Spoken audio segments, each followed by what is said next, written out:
They're unfair. It's almost a big disappointment or failure if they don't.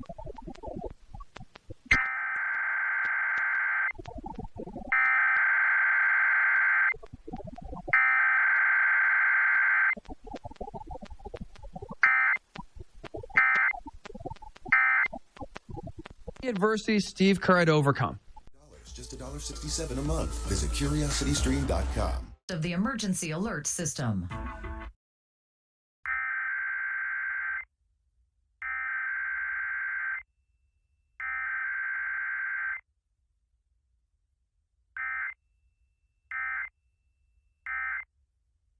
Is testing its emergency alert system equipment. The EAS will provide timely emergency warnings. This station serves the Pittsburgh Extended Operational Area. This concludes this emergency alert system test. Kick off your summer with the Washington Ballet's season finale.